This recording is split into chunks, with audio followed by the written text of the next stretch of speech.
Punjabi union ਦੀ ਛਤਰ ਛਾਵੇਂ ਪੰਜਾਬੀ ਸਕਾਫਤੀ ਸਰਗਰਮੀਆਂ ਦੇ ਸਭ ਤੋਂ ਵੱਡੇ ਕੇਂਦਰ ਪੰਜਾਬ ਹਾਊਸ ਵਿੱਚ ਜਗ ਧੁੰਮੇ ਲਿਖਾਰੀ ਅਮੀਨ ਮਲਕ ਹੋਰਾਂ ਦੀ ਤੀਜੀ ਬਰਸੀ ਮਨਾਈ ਗਈ। ਇਸ ਇਕੱਠ ਵਿੱਚ ਮੰਨੇ ਪਰਮੰਨੇ ਲਿਖਾਰੀਆਂ, ਸੂਝਵਾਨਾਂ ਤੇ ਮਾਂ ਬੋਲੀ ਦੇ ਸੇਵਕਾਂ ਰਲਤ ਕੀਤੀ ਤੇ ਅਮੀਨ ਮਲਕ ਹੋਰਾਂ ਦੀਆਂ ਯਾਦਾਂ ਸਾਂਝੀਆਂ ਕੀਤੀਆਂ। ਗੱਲਬਾਤ ਕਰਨ ਵਾਲਿਆਂ ਆਖਿਆ ਕਿ ਅਮੀਨ ਮਲਕ ਹੋਰਾਂ ਪੰਜਾਬੀ ਕਹਾਣੀ ਨੂੰ ਨਵਾਂ ਤੇ ਮੁਨਫਰਦ ਰੰਗ ਦਿੱਤਾ ਹੈ। ਅਮੀਨ ਮਲਕ ਸਾਹਿਬ ਕਮਾਲ ਦੇ ਕਹਾਣੀਕਾਰ ਕਹਿੰਦੇ ਨੇ ਕਿ 50 ਵਰੇ ਜ਼ਿੰਦਗੀ ਦੇ ਅੱਧੀ ਲੰਘ ਗਈ ਨਾ, ਅੱਧੀ ਜ਼ਿੰਦਗੀ ਲੰਘ ਗਈ ਤੇ ਫਿਰ ਆ ਕੇ ਖਿਆਲ ਆਇਆ ਕਿ ਮੈਂ ਤੇ ਓਪਰੀਆਂ ਜ਼ਬਾਨਾਂ ਪੜ੍ਹਦਾ ਰਿਹਾ ਵਾਂ, ਓਪਰੀਆਂ ਜ਼ਬਾਨਾਂ ਨਾਲ ਕਰਦਾ ਰਿਹਾ ਤੇ ਮੇਰੀ ਆਪਣੀ ਮਾਂ ਬੋਲੀ ਜਿਹੜੀ ਹੈ ਮੇਰਾ ਇਹਦੇ ਤੇ ਬਹੁਤ ਸਾਰਾ ਕਰਜ਼ ਹੈ, ਮੈਂ ਇਹਦੇ ਬਾਰੇ ਕੁਝ ਕਰਾਂ। ਤੇ ਫਿਰ ਐਸੀਆਂ ਲਿਖਤਾਂ, ਐਸੀਆਂ ਕਹਾਣੀਆਂ ਲਿਖੀਆਂ ਐਸੇ ਸ਼ਾਹਕਾਰ ਕਿ ਮੁਦੱਸਰ ਇਕਬਾਲ ਭੱਟ ਸਾਹਿਬ ਨੇ ਉਹਨਾਂ ਦੇ ਬਾਰੇ ਉਹਨਾਂ ਦੀ ਕਿਤਾਬ ਤੇ ਲਿਖਿਆ। ਭੱਟ ਸਾਹਿਬ ਲਿਖਦੇ ਨੇ ਕਿ ਅਮੀਨ ਮਲਕ ਸਾਹਿਬ ਇੰਨਾ ਸਾਡੇ ਇੱਥੇ ਨਹੀਂ ਛਪੇ ਜਾਂ ਉਹਨਾਂ ਦੇ ਬਾਰੇ ਇੰਨਾ ਉਹਨਾਂ ਦਾ ਕੰਮ ਜਿਹੜਾ ਨਹੀਂ ਜਿੰਨਾ ਉੱਥੇ ਚੜ੍ਹਦੇ ਪੰਜਾਬ ਦੇ ਵਿੱਚ ਅਖਬਾਰਾਤ ਔਰ ਜਿੰਨਾ ਉੱਥੇ ਇਹਨਾਂ ਦੇ ਜਿਹੜੇ ਗੁਰਮੁਖੀ ਤਰਜਮੇ ਨੇ ਇਹਨਾਂ ਦੀਆਂ ਕਹਾਣੀਆਂ ਦੇ ਕਰਕੇ ਲੋਕ ਇਹਨਾਂ ਨੂੰ ਪਸੰਦ ਕਰਦੇ ਨੇ ਔਰ ਇਹਨਾਂ ਨੂੰ ਪੜ੍ਹਦੇ ਨੇ। ਮੈਂ ਅਮੀਨ ਮਲਕ ਸਾਹਿਬ ਲਈ ਇੱਕ ਗੱਲ ਜ਼ਰੂਰ ਕਰਾਂਗਾ ਕਿ ਜਿਸ ਤਰ੍ਹਾਂ ਕਾਗਜ਼ ਤੇ ਪੈਨ ਦਾ ਰਿਸ਼ਤਾ ਹੁੰਦਾ ਹੈ ਕਿ ਪੈਨ ਜਿਹੜਾ ਹੈ ਉਹਦੇ ਉੱਤੇ ਲਿਖਦਾ ਹੈ ਕਾਗਜ਼ ਤੇ, ਇਸੇ ਤਰ੍ਹਾਂ ਅਮੀਨ ਮਲਕ ਸਾਹਿਬ ਦੇ ਜਿਹੜੇ ਅਲਫਾਜ਼ ਸਨ ਉਹਨਾਂ ਨੂੰ ਕਾਗਜ਼ ਦੇ ਉੱਤੇ ਲਾਉਣ ਲਈ ਕਲਮ ਦਾ ਕੰਮ ਰਾਣੀ ਮਲਕ ਨੇ ਕੀਤਾ ਔਰ ਉਹਨਾਂ ਦਾ ਪਿਆਰ, ਉਹਨਾਂ ਦੀ ਮੁਹੱਬਤ ਲਾਜਵਾਬ ਹੈਗੀ ਹੈ। ਉਹ ਅੱਜ ਵੀ ਸਾਡੇ ਦਿਲਾਂ 'ਚ ਉਸੇ ਤਰ੍ਹਾਂ ਹੀ ਰਾਜ ਕਰਦੇ ਨੇ ਜਿਸ ਤਰ੍ਹਾਂ ਪਹਿਲੇ ਸਨ। ਇੱਕ ਤੇ ਉਹਨਾਂ ਨਾਲ ਮੇਰਾ ਰਿਸ਼ਤਾ ਸੀ, ਮੇਰੇ ਭੈਣੋਂ ਹੀ ਸਨ, ਲੇਕਿਨ ਇੱਕ ਜੋ ਉਹਨਾਂ ਨੇ ਲਿਖਿਆ, ਜੋ ਆਪਣੇ ਜ਼ਿਹਨ ਦੇ ਵਿੱਚ ਪੰਜਾਬੀ ਦੀ ਖਿਦਮਤ ਕੀਤੀ, ਇਹ ਉਹਨਾਂ ਦਾ ਹੀ ਹੱਕ ਬਣਦਾ ਸੀ।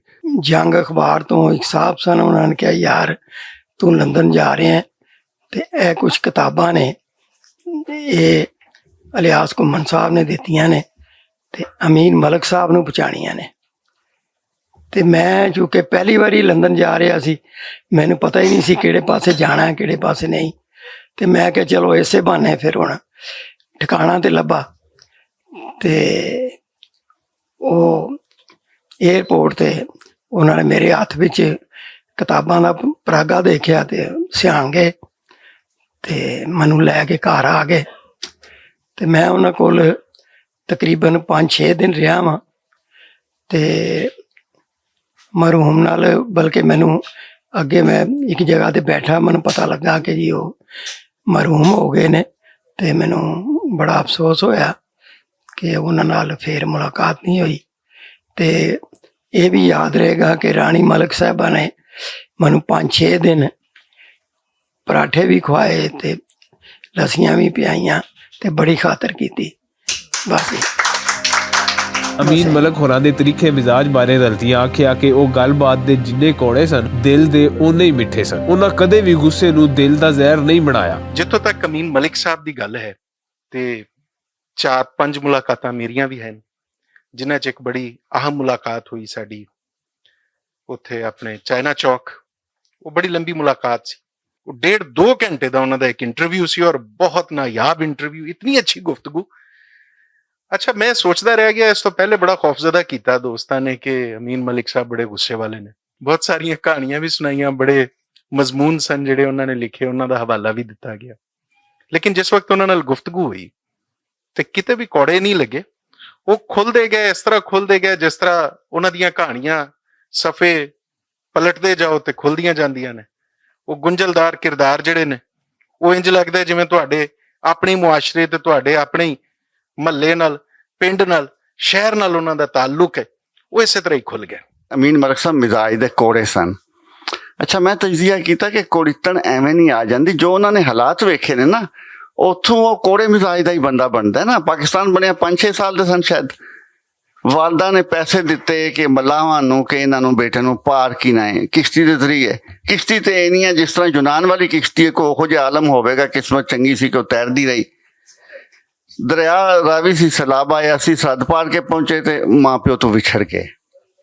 ਹੁਣ ਕਈ ਸਾਲ ਤੱਕ ਖੁਆਰ ਹੁੰਦੇ ਰਹੇ, ਖੈਰਾਤ ਵੀ ਮੰਗੀ, ਕੋੜੇ ਤੋਂ ਕੋੜੇ ਭੁੱਖ ਵੀ ਵੇਖੀ, ਪੈੜੇ ਤੋਂ ਪੈੜੇ ਹਾਲਾਤ ਵੇਖੇ। ਉਹਨਾਂ ਲਿਖਿਆ ਆਪਣੀਆਂ ਤਹਿਰੀਰਾਂ ਦੇ ਵਿੱਚ। ਤੇ ਇਸ ਤੋਂ ਬਾਅਦ ਫਿਰ ਜੇ ਤੋਕੋ ਕਰੋ ਕਿ ਬੰਦਾ ਸ਼ਹਿਦ ਵਰਗਾ ਮਿੱਠਾ ਹੋਵੇ ਤੇ ਨਹੀਂ ਹੁੰਦਾ ਨਾ। ਬੰਦੇ ਨੇ ਜਿਹਨੇ ਜ਼ਹਿਰ ਵੇਖਿਆ ਹੋਵੇ ਉਹ ਫਿਰ ਜ਼ਹਿਰ ਵਰਗਾ ਹੀ ਹੋਵੇਗਾ, ਜਿਹਨੇ ਕਰੇਲੇ ਹੀ ਵੇਖੇ ਨੇ ਉਹ ਕਰੇਲੇ ਵਰਗਾ ਹੀ ਹੋਵੇਗਾ ਨਾ। ਤੇ ਇਹਦੇ ਲਈ ਉਹ ਮੁਰਦੇ ਇਲਜ਼ਾਮ ਨਹੀਂ ਠਹਿਰਾਏ ਜਾ ਸਕਦੇ। ਪਰ ਇਹ ਕਿ ਕੋੜੇ ਹੋਣ ਦੇ ਬਾਵਜੂਦ ਇੱਕ ਸਾਈਂ ਇੱਕ ਵਾਰੀ ਮੈਨੂੰ ਮਿਲਿਆ, ਮੈਂ ਕਿਸੇ ਹੋਰ ਬਾਰੇ ਕਿਹਾ, ਮੈਂ ਕਿਹਾ ਉਹਦਾ ਮਿਜ਼ਾਜ ਬੜਾ ਕੋੜਾ, ਉਹਨੇ ਬੇਪਰਵਾਹੀ ਨਾਲ, ਉਹ ਕੋੜਾ ਬੰਦਾ ਜਿਹੜਾ ਦਿਲ ਦਾ ਬੜਾ ਚੰਗਾ ਹੁੰਦਾ ਹੈ। ਕਹਾਣੀਕਾਰ ਹੋਣ ਜਾਂ ਕਿਸੇ ਮਹਿਫਿਲ 'ਚ ਕੋਈ ਗੱਲ ਕਰਨ ਵਾਲੇ ਹੋਣ ਤੇ ਸੱਚੀ ਗੱਲ ਕਰਨੀ ਹੈ, ਤੇ ਸੱਚੀ ਗੱਲ ਤੁਹਾਨੂੰ ਪਤਾ ਕੌੜੀ ਹੁੰਦੀ ਹੈ। ਇਹ ਮੇਰੇ ਚਾਚਾ ਜੀ ਦਾ ਜਿੱਥੇ ਜ਼ਿਕਰ ਆਵੇ ਨਾਲ ਕੌੜ ਜ਼ਰੂਰ ਆਉਂਦੀ ਹੈ, ਤੇ ਇਹ ਮੈਂ ਸਮਝਦਾ ਕਿ ਉਹਨਾਂ ਦੀ ਸਿਫਤ ਹੈ, ਇਹ ਕੋਈ ਉਹਨਾਂ ਦੀ ਕੋਈ ਖਾਮੀ ਨਹੀਂ ਸਮਝਣੀ ਚਾਹੀਦੀ, ਤੇ ਹੈ ਵੀ ਨਹੀਂ ਖਾਮੀ। ਤੇ ਇਹ ਮੈਂ ਘੁੰਮਣ ਸਾਹਿਬ ਦਾ ਜ਼ਿਕਰ ਜ਼ਰੂਰ ਕਰਾਂਗਾ, ਇਹ ਨਹੀਂ ਕਿ ਰਵਾਇਤੀ ਤੌਰ ਤੇ ਕਿ ਸਾਰੇ ਕਰ ਰਹੇ ਨੇ, ਮੈਂ ਦਿਲੋਂ ਕਰਾਂਗਾ ਕਿ ਉਹ ਇੱਕ ਹੀਰਾ ਸੀ ਪਰ ਉਹਨੂੰ ਤਰਾਸ਼ਿਆ ਘੁੰਮਣ ਸਾਹਿਬ ਨੇ। ਲਿਖਾਰੀ ਉਹ ਕਿਸ ਤਰੀਕੇ ਦੇ ਸਨ, ਇਹ ਘੁੰਮਣ ਸਾਹਿਬ ਤੇ ਭੱਟ ਸਾਹਿਬ ਜ਼ਿਆਦਾ ਬਿਹਤਰ ਜਾਣਦੇ। ਮੈਂ ਐਜ਼ ਅ ਫੈਮਿਲੀ, ਇਹ ਸਾਡੇ 12 ਭਰਾਵਾਂ ਦੀ ਇੱਕ ਭੈਣ ਹੈ ਰਾਣੀ ਮਲਿਕ, ਤੇ ਹੁਣ ਅੰਦਾਜ਼ਾ ਕਰ ਲਓ ਕਿ ਇਹੋ ਜਿਹੇ ਭੈਣੋਈ ਦੇ ਸਾਡੇ ਦਿਲ 'ਚ ਕਿੰਨੀ ਕੁ ਇੱਜ਼ਤ ਹੋਏਗੀ। ਦੁਆ ਹੈ ਕਿ ਅੱਲਾਹ ਤਾਲਾ ਉਹਨਾਂ ਨੂੰ ਕਰਵਟ ਜੰਨਤ ਨਸੀਬ ਫਰਮਾਏ, ਉਹਨਾਂ ਦੇ ਦਰਜਾਤ ਬੁਲੰਦ ਕਰੇ। ਬਾਕੀ ਜਹਾਂ ਤੱਕ ਤਾਲੁਕ ਹੈ ਉਹਨਾਂ ਦੇ ਜੋ ਹੈ, ਫਿਰ ਇੱਕ ਦਫਾ ਮੈਂ ਸ਼ੁਕਰ ਅਦਾ ਕਰਾਂ ਤੁਹਾਡੀ ਕੰਪਲੀਟ ਟੀਮ ਦਾ ਕਿ ਜਿਹੜੇ ਹਰ ਸਾਲ ਤੁਸੀਂ ਇਸ ਤੇ ਮਨਾ ਰਹੇ ਹੋ ਔਰ ਸਾਨੂੰ ਇੱਜ਼ਤ ਬਖਸ਼ ਰਹੇ ਹੋ ਕਿ ਅਸੀਂ ਦੋਨੋਂ ਭਾਈ ਖਾਲਿਦ ਜਿਨ੍ਹਾਂ ਨੇ ਗੱਲ ਕੀਤੀ ਹੈ, ਛੋਟੇ ਭਾਈ ਨੇ ਮੇਰੇ, ਕਿ ਤੁਸੀਂ ਸਾਨੂੰ ਹਰ ਦਫਾ ਇਨਵਾਈਟ ਕਰਦੇ ਹੋ। ਬਹੁਤ ਬਹੁਤ ਸ਼ੁਕਰੀਆ। ਮੈਂ ਸਮਝਦਾ ਕਿ ਚੂੰਕਿ ਸਾਡੇ ਦੋਸਤ ਸਨ ਔਰ ਉਹਨਾਂ ਨਾਲ ਬਹੁਤ ਸਾਰੀਆਂ ਯਾਦਾਂ ਸਾਡੀਆਂ ਸਾਂਝੀਆਂ ਸਨ। ਲੰਦਨ ਵਿੱਚ ਉਹਨਾਂ ਸਾਡੀ ਜਿਸ ਅੰਦਾਜ਼ ਨਾਲ ਮੇਜ਼ਬਾਨੀ ਕੀਤੀ ਜਦੋਂ ਵੀ ਗਿਆ, ਉਹ ਸਾਨੂੰ ਹਮੇਸ਼ਾ ਯਾਦ ਰਹੇਗੀ। ਔਰ ਅੱਜ ਵੀ ਅਸੀਂ ਸਮਝਦੇ ਹਾਂ ਕਿ ਉਹਨਾਂ ਦੀ ਗੈਰ ਹਾਜ਼ਰੀ 'ਚ ਵੀ ਉਹਨਾਂ ਦੀ ਅਹਿਲੀਆ ਸਾਡੀ ਭੈਣ ਬਾਜੀ ਰਾਣੀ ਹਮੇਸ਼ਾ ਲੰਦਨ ਵਿੱਚ ਸਾਡੇ ਵਾਸਤੇ ਚਸ਼ਮੇ ਬਰਾ ਹੁੰਦੀਆਂ ਨੇ। ਔਰ ਜਦੋਂ ਚਲੇ ਜਾਈਏ ਲੰਦਨ ਤੇ ਉਹ ਨਾਲ ਨਾ ਵੀ ਜਾਈਏ ਤੇ ਉਹਨੂੰ ਪਤਾ ਲੱਗ ਜਾਏ ਤਾਂ ਲੱਭ ਕੇ ਸਭ ਲੈ ਜਾਂਦੀਆਂ ਨੇ। ਤੇ ਸੋ ਅਸੀਂ ਸਮਝਦੇ ਹਾਂ ਕਿ ਇਹ 3 ਸਾਲ ਅਸੀਂ ਯਕੀਨਨ ਬਹੁਤ ਹੀ ਉਹਨਾਂ ਦੀਆਂ ਯਾਦਾਂ ਸਾਂਝੀਆਂ ਕਰਦੇ ਗੁਜ਼ਾਰੇ, ਔਰ ਸੱਜਣ ਤੇ ਕਦੀ ਵੀ ਨਹੀਂ ਭੁੱਲਦੇ। ਫਿਰ ਐਸੇ ਦੋਸਤ ਜਿਹੜੇ ਅਦਬ ਵਿੱਚ ਵੀ ਦੀਗਰ ਸ਼ੋਬਿਆਂ 'ਚ ਵੀ ਆਪਣਾ ਨਾਂ ਰੱਖਦੇ ਹੋਣ, ਔਰ ਉਹਨਾਂ ਦੀਆਂ ਅਨਮੁੱਲੀਆਂ ਤਹਿਰੀਰਾਂ ਸਾਡੇ ਵਾਸਤੇ ਹਮੇਸ਼ਾ ਅਸਾਸਾ ਰਹਿਣਗੀਆਂ। ਰਲਤੀਆਂ ਪੰਜਾਬ ਹਾਊਸ ਦੇ ਆਰੀਆਂ ਨੂੰ ਸਰਾਇਆ ਤੇ ਆਖਿਆ ਕਿ ਮੁਦੱਸਰ ਇਕਬਾਲ ਭੱਟ ਹੋਰਾਂ ਪੰਜਾਬੀ ਬੋਲੀ ਤੇ ਰਹਿਤਲ ਦੀ ਸੰਭਾਲ ਦਾ ਅਮਲੀ ਸਬੂਤ ਦਿੱਤਾ ਹੈ। ਅਮੀਨ ਮਲਕ ਨੂੰ ਯਾਦ ਰੱਖ ਕੇ ਉਹਨਾਂ ਸੁੱਚੇ ਪੰਜਾਬੀ ਸੇਵਕ ਹੋਣ ਦਾ ਸਬੂਤ ਦਿੱਤਾ ਹੈ। ਸਭ ਤੋਂ ਪਹਿਲੇ ਤਾਂ ਮੈਂ ਮੁਦੱਸਰ ਇਕਬਾਲ ਭੱਟ ਸਾਹਿਬ ਨੂੰ ਮੁਬਾਰਕਬਾਦ ਦਿਆਂਗਾ, ਉਹਨਾਂ ਦਾ ਸ਼ੁਕਰੀਆ ਅਦਾ ਕਰਾਂਗਾ ਕਿ ਉਹ ਜ਼ਿੰਦਾ ਨਾਲ ਵੀ ਪਿਆਰ ਕਰਦੇ ਨੇ ਤੇ ਵਿਛੜਿਆਂ ਨਾਲ ਵੀ ਪਿਆਰ ਕਰਦੇ ਨੇ। ਇਹੋ ਜਿਹੇ ਉਹ ਇਕੱਠ ਰੱਖ ਲੈਂਦੇ ਨੇ ਕਿ ਸਾਰੇ ਦੋਸਤ ਇਕੱਠੇ ਹੋ ਕੇ ਆਪਣੇ ਵਿਚਾਰ ਸਾਂਝੇ ਕਰਦੇ ਨੇ। ਜੇ ਅਮੀਨ ਮਲਕ ਸਾਹਿਬ ਦੇ ਹਵਾਲੇ ਨਾਲ ਗੱਲ ਕਰੀਏ, ਮੈਂ ਸਮਝਦਾ ਕਿ ਸਭ ਤੋਂ ਜ਼ਿਆਦਾ ਸ਼ੁਕਰੀਆ ਦਾ ਹੱਕਦਾਰ ਜਿਹੜਾ ਹੈ ਉਹ ਜਨਾਬ ਇਲਿਆਸ ਘੁੰਮਣ ਸਾਹਿਬ ਨੇ।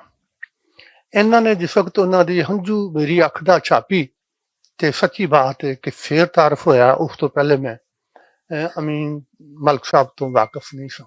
ਮੁਦੱਸਰ ਇਕਬਾਲ ਭੱਟ, ਮੈਂ ਇਹਨਾਂ ਦੀ ਜਿਹੜੀ ਸ਼ਫਕਤ ਦੇਖੀ ਹੈ, ਜਿਹੜੀ ਇਨਸਾਨੀਅਤ ਦੇਖੀ ਹੈ, ਜਿਹੜਾ ਇਹਨਾਂ ਕੋਲੋਂ ਮੈਨੂੰ ਪਿਆਰ ਮਿਲਿਆ, ਜਿੰਨੀ ਮੁਹੱਬਤ ਮਿਲੀ ਹੈ, ਤੇ ਜਦੋਂ ਕੋਈ ਇਹਨਾਂ ਨੂੰ ਆਵਾਜ਼ ਮਾਰੀ ਹੈ ਨਾ ਰਾਤੀ 2 ਵਜੇ ਵੀ, ਤੇ ਜਿਸ ਤਰ੍ਹਾਂ ਇਹਨਾਂ ਨੇ ਮੈਨੂੰ ਅੱਗੋਂ ਰਿਸਪੌਂਸ ਦਿੱਤਾ ਤੇ ਹੱਦ ਤੋਂ ਜ਼ਿਆਦਾ ਰਿਸਪੈਕਟ, ਮੈਨੂੰ ਇਹਨਾਂ ਦੇ ਵਿੱਚ ਇੱਕ ਸੱਕਾ ਭਰਾ ਹਮੇਸ਼ਾ ਨਜ਼ਰ ਆਇਆ। ਇਹਨਾਂ ਤੋਂ ਜ਼ਿਆਦਾ ਸ਼ਰੀਫ ਇਨਸਾਨ, ਇਹਨਾਂ ਤੋਂ ਜ਼ਿਆਦਾ ਮੁਖਲਿਸ ਇਨਸਾਨ, ਇਹਨਾਂ ਤੋਂ ਜ਼ਿਆਦਾ ਅੱਛਾ ਇਨਸਾਨ ਮੈਂ ਨਹੀਂ ਸਮਝਦੀ ਕਿ ਕੋਈ ਹੋ ਗਿਆ। ਮੈਂ ਇਹਨਾਂ ਨੂੰ ਲਗਾਤਾਰ ਖਿਦਮਤ ਕਰਦਿਆਂ ਦੇਖਿਆ, ਇਨਸਾਨੀਅਤ ਦੀ ਖਿਦਮਤ ਕਰਦਿਆਂ ਦੇਖਿਆ, ਕਲਚਰ ਦੀ ਖਿਦਮਤ ਕਰਦਿਆਂ ਦੇਖਿਆ। ਮੈਨੂੰ ਪੰਜਾਬੀ 'ਚ ਸਪੀਚ ਕਰਨਾ ਇਹਨਾਂ ਨੇ ਸਿਖਾਈ ਦਿੱਤੀ। ਮੇਰੀ ਮਾਂ ਵਾਲਦਾ ਜਿਹੜੀਆਂ ਸਨ ਮੇਰੇ, ਉਹ ਯੂਪੀ ਦੇ ਸਨ, ਸਾਡੇ ਘਰ ਉਰਦੂ ਬੋਲੀ ਜਾਂਦੀ ਸੀ। ਵਾਲਿਦ ਪੰਜਾਬੀ ਸਨ, ਹਾਮਿਦ ਮੇਰੇ ਪੰਜਾਬੀ ਸਨ, ਲੇਕਿਨ ਐਵੇਂ ਕਿ ਮੈਂ ਉਰਦੂ ਮੇਰੇ ਵਾਸਤੇ ਫ੍ਰੀਕੁਐਂਟਲੀ ਮੈਂ ਗੱਲ ਕਰ ਸਕਦੀ ਸਾਂ। ਇਹਨਾਂ ਨੇ ਮੈਨੂੰ ਹਰ ਜਗ੍ਹਾ, ਉਹ 16 ਦਿਨਾਂ ਦਾ ਪ੍ਰੋਗਰਾਮ ਰੇਸ ਕੋਰਸ ਦਾ, ਹਰ ਰੋਜ਼ ਮੇਰੀ ਡਿਊਟੀ ਹੁੰਦੀ ਸੀ ਕਿ ਅੱਜ ਕਿਸੇ ਵਜ਼ੀਰ ਮੁਸ਼ੀਰ ਨੂੰ ਲੈ ਕੇ ਮੈਂ ਆਣਾ। ਪੰਜਾਬ ਹਾਊਸ, ਮੇਰਾ ਖਿਆਲ ਹੈ ਕਿ ਉੱਥੇ ਅਲੀਮ ਖਾਨ, ਮੁਸ਼ਾਹਿਦ ਹੁਸੈਨ ਸੈयद, ਮੁਆਇਦ ਹੁਸੈਨ ਸੈयद, ਕਿਹੜਾ ਕੋਈ ਐਮਪੀਏ ਹੋਏਗਾ, ਕਿਹੜਾ ਕੋਈ ਮੁਸ਼ੀਰ ਹੋਏਗਾ, ਕਿਹੜਾ ਕੋਈ ਵਜ਼ੀਰ ਹੋਏਗਾ ਉਸ ਦੌਰ ਦਾ ਜਿਹੜਾ ਕਿ ਇਹਨਾਂ ਦੇ ਪ੍ਰੋਗਰਾਮਾਂ 'ਚ ਨਹੀਂ ਗਿਆ ਹੋਏਗਾ। ਜਿਹੜਾ ਮੈਂ ਅਮੀਨ ਮਲਕ ਨੂੰ ਜਾਣਨਾ, ਅਮੀਨ ਮਲਕ ਇੱਕ ਖੁਦਰੋ ਬੂਟਾ ਹੈ। ਜਿਵੇਂ ਜ਼ਮੀਨ ਆਪ ਹੀ ਨਾ ਫਾੜ ਕੇ ਕੁਛ ਐਸੇ ਬੀ ਹੁੰਦੇ ਨੇ ਕਿ ਉਹਨਾਂ ਰੁੱਖ ਵੀ, ਉਹਨਾਂ ਬੂਟਾ ਹੀ ਤੂੰ ਰੁੱਖ ਵੀ ਬਣਨਾ ਹੁੰਦਾ ਹੈ। ਕੰਮ ਉਹਦਾ ਸ਼ੁਰੂ ਕਿੱਥੋਂ ਹੁੰਦਾ ਹੈ। ਉਹ ਰਾਣੀ ਮਲਕ ਸਿਲਾਈ ਮਸ਼ੀਨ ਚਲਾਉਂਦੀ ਹੁੰਦੀ ਸੀ ਨਾ, ਉਹਦਾ ਸ਼ੌਕ ਵੀ ਸੀ ਤੇ ਕਾਰੋਬਾਰ ਵੀ ਸੀ, ਤੇ ਨਾਲ ਉਹਨੇ ਰੇਡੀਓ ਲਾਇਆ ਹੁੰਦਾ ਸੀ, ਤੇ ਉਹ ਰੇਡੀਓ ਤੇ ਨਾਲ ਸੁਣਦਾ ਸੀ ਕਿਉਂਕਿ ਵਿਹਲਾ ਸੀ ਜਿਹੜਾ ਨਾ ਅਮੀਨ ਮਲਕ ਕੋਈ ਕਾਰੋਬਾਰ ਤਾਂ ਨਹੀਂ ਸੀ ਕਰਦਾ, ਜੋ ਛੋਟੇ ਮੋਟੇ ਤੋਂ ਇਲਾਵਾ ਉਹਨੇ ਰੇਡੀਓ ਦੇ ਜਿਹੜੇ ਸਨ ਮੁਖਤਲਫ ਬੋਲਣ ਵਾਲੀਆਂ ਬੀਬੀਆਂ, ਉਹਨਾਂ ਨੂੰ ਸਭ ਤੋਂ ਪਹਿਲਾਂ ਹੱਥ ਲਿਖਣੇ ਸ਼ੁਰੂ ਕੀਤੇ, ਔਰ ਜਿੱਥੇ ਜਿੱਥੇ ਵੀ ਉਹਨੇ ਲਿਖੇ ਉਹਨੇ ਪਾਗਲ ਕਰ ਦਿੱਤਾ, ਕਿਉਂਕਿ ਹੋਰ ਨਾਮ ਵਰਤਦਾ ਸੀ ਉਹ ਨਾ ਕਿ, ਔਰ ਉਹਨਾਂ ਨੂੰ ਸਮਝ ਨਹੀਂ ਸੀ ਆਉਂਦੀ ਕਿ ਨਿਆਜ਼ੀ ਕੌਣ ਹੈ। ਬਹੁਤ ਬਾਅਦ ਯਾਨੀ ਉਹ ਆਪ ਉਹਨੇ ਪੂਰਾ ਡਰਾਮਾ ਸੁਣਾਇਆ ਕਿ ਇਹ ਉਹਦਾ ਫਰੈਂਡ ਹੋਇਆ। ਇਹ ਉਹਦੀ ਪ੍ਰੈਕਟਿਸ ਹੁੰਦੀ ਚਲੀ ਗਈ। ਇਸ ਗੱਲ ਤੋਂ ਬਾਅਦ ਉਹਦੇ ਵਿੱਚ ਕਿਉਂਕਿ ਖੂਬੀ ਸੀ, ਉਹ ਪੰਜਾਬੀ ਵੱਲ ਆਇਆ ਤੇ ਦੇਖੋ ਉਹ ਇਖਤਿਆਰ ਕਰਦਾ ਸੀ ਇੱਕ ਟਰਾਂਸਫਾਰਮੇਸ਼ਨ ਉਹਨੂੰ ਕਹਿੰਦੇ ਨੇ ਅੰਗਰੇਜ਼ੀ ਵਿੱਚ। ਪਹਿਲਾਂ ਉਹਨੇ ਨਜ਼ਮਾਂ ਲਿਖਣੀਆਂ ਸ਼ੁਰੂ ਕੀਤੀਆਂ, ਉਹਨਾਂ ਦੀਆਂ ਕਿਤਾਬਾਂ ਛਾਪੀਆਂ। ਫਿਰ ਮੈਨੂੰ ਪੁੱਛਦਾ ਜੀ ਇਹ ਕੀ, ਇਹ ਜਿਹੜੇ ਤੁਹਾਨੂੰ ਅਵਾਰਡ ਮਿਲਦੇ ਨੇ? ਮੈਂ ਕਿ ਜੋ ਇਹ ਕਹਾਣੀਆਂ ਦੀ ਵੀ ਹੁੰਦੀਆਂ ਨੇ, ਇਹ ਦੂਜੀ ਸਿਨਫ ਹੈ।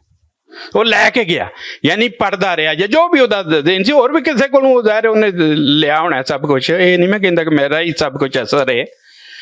ਉਹਨੇ ਕਿਹਾ ਮੈਂ ਵੀ ਕਹਾਣੀਆਂ ਲਿਖਾਂਗਾ। ਪੰਜਾਬ ਹਾਊਸ ਵੱਲੋਂ ਕਹਾਣੀ ਦੀਆਂ ਬਿਹਤਰੀਨ ਕਿਤਾਬਾਂ ਉੱਤੇ ਅਮੀਨ ਮਲਕ ਅਵਾਰਡ ਸ਼ੁਰੂ ਕਰਨ ਦਾ ਐਲਾਨ ਵੀ ਕੀਤਾ ਗਿਆ। ਕੈਮਰਾਮੈਨ ਸਈਦ ਅਲੀ ਕੈਸਰ ਦੇ ਨਾਲ ਲਿਜ਼ਵਾਨ ਅਸਗਰ, ਬੱਟ ਭੁਲੇਖਾ ਟੀਵੀ, ਲਾਹੌਰ।